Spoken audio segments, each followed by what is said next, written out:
Kia ora everyone, I'm Nigel Dravitsky. I'm District Commander Kai Whakahari Takiwa for the Manawatu Wanganui and Incident Controller.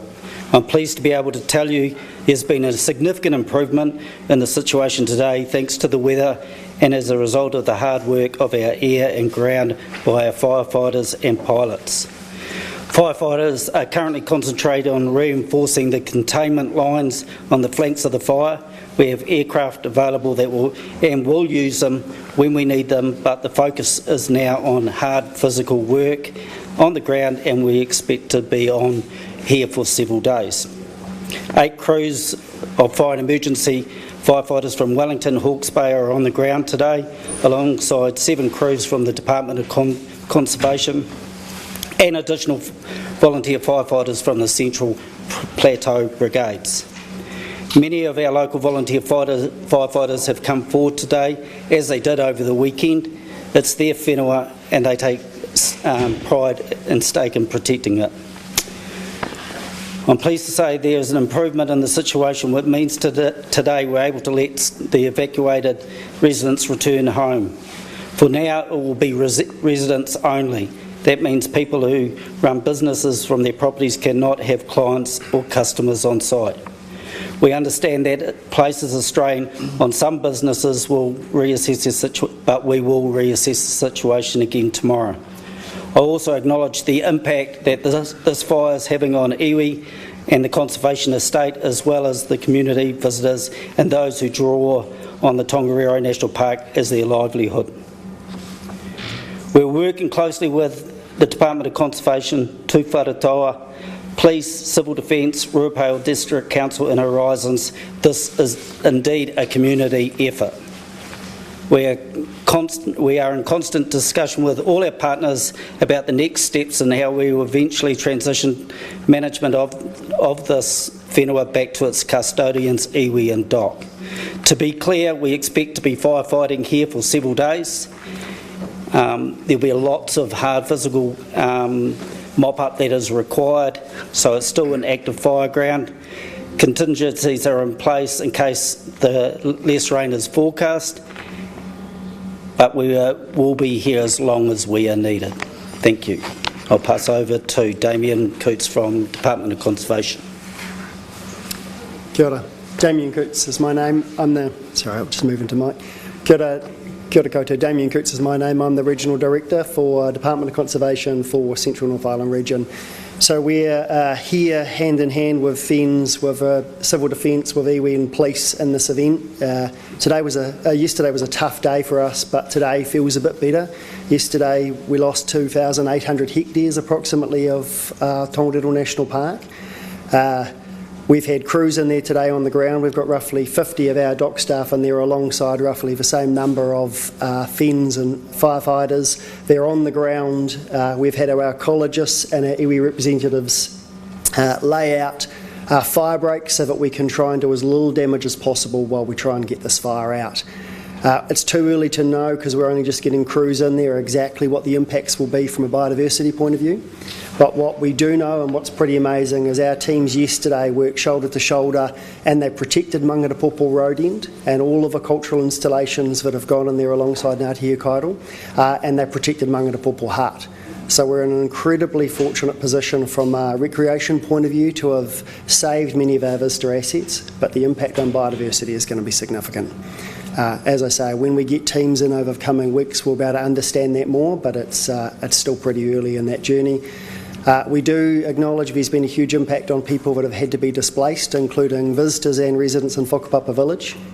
And we do know there's a lot of visitors that were in or had bookings that have had to be moved out, or people who had bookings that were due to come in the coming days. So we know there were roughly 600 people booked on the Alpine Crossing over the next week that won't be able to get in there. We know we had roughly close to 100 people booked in huts and campsites over the next couple of days that won't be able to come through on those bookings. And at this stage we don't know when we'll be able to get those facilities open. That's probably the main things we wanted to cover off, and we'll answer questions later on. But I do just want to reinforce This has been an incredible team effort, and our teams are working side by side. Although FENZ are leading the event, this is truly a team on the ground, and our people are working shoulder to shoulder to protect as much as they can. Tēnā. Tēnā koutou. I just want to support everything that's been said prior to me. From the perspective of Ngāti He Kairo ki Tongariro, we are the haukainga. There have been two things that have been of prime importance to us. The well-being of our maunga, to contain any of the hurt that's happened on our whenua. And when I say our, I mean tātou. And also the well-being of the people that are here today, who are the first responders and the associate support teams that have backed them up. As Ngāti Kairo and Haukainga, we cannot praise them enough. The effort has been a collaborative, cohesive response, and that only happens through having a history of working together, whether it's through SARS, rescuing people off the maunga, or recovery work. We all know each other, and which was part of the reason for the immediacy of the response and the cohesion of the response. So if there's a silver lining in this, it's how all of us can work together. Our marae, we have 3 marae in Ngāti He Kairo at the base of the maunga. From the get-go, from day one, those marae were open. We were taking evacuees, tourists, whoever needed shelter, and our marae are supplying food, sandwiches, for a front that's literally the whole of State Highway 47, which is 40 kilometres. And there's 4 bases along there, and it's just ensuring that the people that are working on the ground are fed. What we're doing is what all hapu do. They look after the people that come into the area, and they ensure their safety and do our best for their well-being. We do that for our whenua, and we're now doing that for the people that are engaged in this operation. So our thanks goes out to all of them, everyone that's been involved. And the maunga will recover, and it will be stronger than it was before this. Nō reira, koera.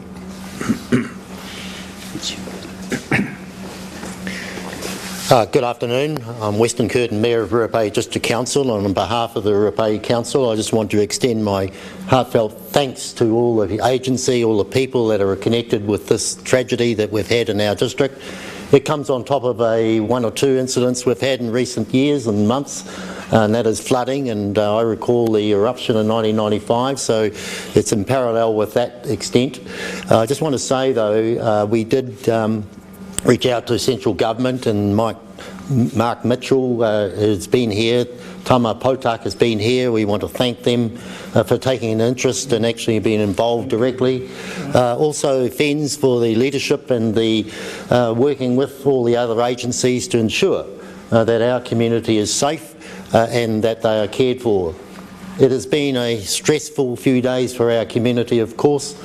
They wanted to know what is going on. They want to know what was open, what was not, whether they were going to be evacuated and the likes. So it's all been very demanding on everyone's lives, and we want to appreciate the effort that everyone's put into it. Can I say that we're a very resilient community here that will bounce back. We take it on our chin. And we do what we need to do, but with our partners which are here in force, we can do it. and we can actually resolve some of the outstanding issues like restoring the monga and the tragedy that's taken place in the last day or two. When we actually repair it enough for people to come back into our community, I'm not sure, but we'll be doing our best as a collective to ensure that not only our community is safe, but that becomes a playground once more for both international and domestic tourism. So we want to welcome people back. We are open for business, and we will be continuing with our activities in and around this area. And once the roads are open, once the rahui is lifted, then we'll make sure that our community is bouncing back economically and also environmentally. But really appreciated the support we've had. We will be communicating with the community through a public meeting of sorts in due course, just to give them a briefing. We'll learn more from FENZ as to when we can actually open up the dock estate and actually move forward. But thank you very much for the opportunity. We really appreciate the media and the way they've responded to this, and we just hope that we can get on with the job and do things in a normal way. Thank you very much. So, Maybe if we just ask a follow-up question with FENZ. sure. Right? Yep. Yep. I appreciate it's really early stages and you're still in that response phase, but is there any early indication of how this fire has started? No, it's being investigated at the moment. We've got specialist fire investigators that are carrying that out alongside our police activities, but not at this stage. There's been some speculation that it may have been deliberately started. Would you have any response? No, I haven't, not until the investigation's taken out. And just in total, how many people have been evacuated throughout the past few days? Do you know, Brett? No, in the hundreds. About 120. About 120, yeah, I think. Yeah, 120 people. And where were they taken, obviously, different places? Yeah, Whenua has stepped up. the whenua, yeah. Right, sorry, I don't have that answer. Do you want me to cover that off? Yeah, sure. Just so in terms of evacuations, originally we had, we understand, 42 walkers. That was 14 from the hut and the residual of day walkers that were taken out of a Mangatapopo track end. We took another 10 out yesterday out of the Waihono side, so on the round the mountain track on the desert road, and then most of those were evacuated through to Whakapapa village, and then when we had to evacuate Whakapapa village last night, that's where we get the larger number. So we had that on top of about another 35 residents and visitors that were domiciled in the village. And again, maybe if you're still one more question for you, I know it's early stages again, but what's the expected impact on some of the land here, that conservation site? How long are we talking, do you think, that some of these tracks will be out for? It's still too early to tell. As I said earlier, we're very lucky that the Mangatapopo road in and the hut escaped the fire so far, and so most of the track is actually relatively intact, and we hope therefore that both Tongariro Northern Circuit, the Tongariro Alpine Crossing and the Round the Mountain track might be able to be opened relatively quickly after FENZ give the all clear that the fire is extinguished and it's safe. However, the biodiversity recovery is going to be significantly longer given the scale of burn that's occurred. Yeah, how upsetting is it seeing that biodiversity impact? We have quite precious native plants and wildlife throughout that space. Yeah, so we FENZ for a lot of resource at this on behalf of all of us very early to try and minimise that damage to stop the spread, but 2,800 hectares is an incredibly large burn area inside a national park of 79,000 hectares, so the loss is significant. We were very fortunate one of those containment lines managed to stop the spread of a fire both towards Whakapapa village and the beech forest and the kiwi habitat immediately adjoining State Highway 48, so we were lucky to stop it where we did, but still it's an incredibly large area of burn, and of course it's still going out there. How much has been lost in terms of flora? In terms of hectareage or in terms of the values? Yeah. So we know the hectareage, but we don't know exactly what's been lost in there in terms of those sort of alpine shrublands and tussock plants in there. There'll be large numbers of insects that have been lost, there'll be orchid species that have been lost, there'll be bird species that have been moved out by the fire, which will be able to displace sideways, but it's going to take us weeks once we can actually get our ecologists in there to really understand that. And these sites are, the area of burns, significant not just for recreation and biodiversity, but it's also incredibly sacred to iwi, and so we have been trying to navigate very carefully with Ngāti Kairo as our teams are in there, both the impact on various waitapu sites that are in there, both from the fire and even from the activity. So we've been working, our ecologists and our colleagues in Ngāti Kairo have worked with us as we've tried to plot the least damaging way to respond to this fire. One question. Obviously last time you placed a grahui over a significant area. Why did you do that, and can you just talk through the significance of this area and what it means to see this place burn like this? I think the period of the rahui has been a surprise to many, because in the affected area, and we won't determine that area until this is over, but the area that's been immediately affected by the fire, there's a rahui for 10 years. The rahui is what's called a restorative rahui.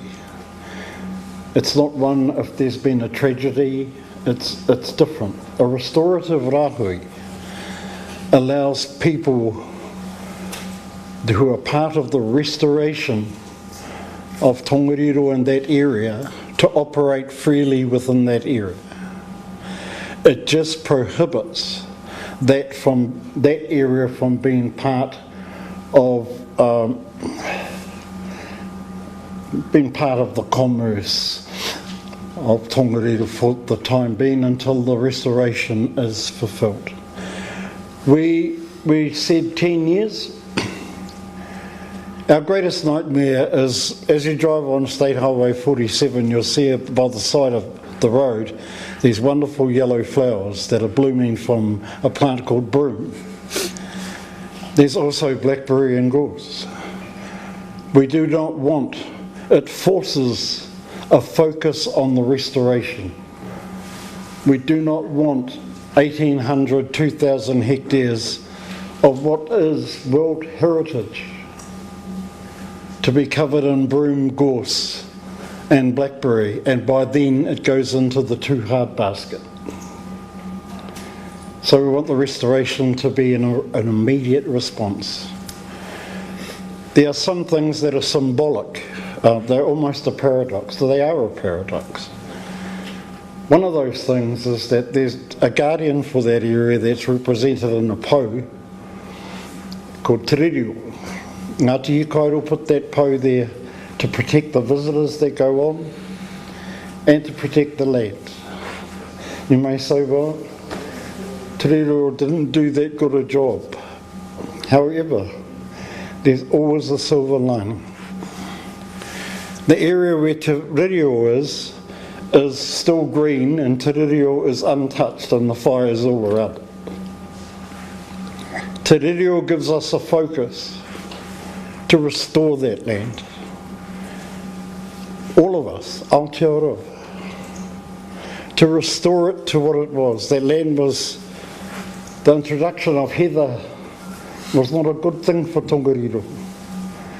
And the introduction of heather was so that people could hunt, bring in pheasants, and it reminds them of Scotland. A large part of that heather's gone now.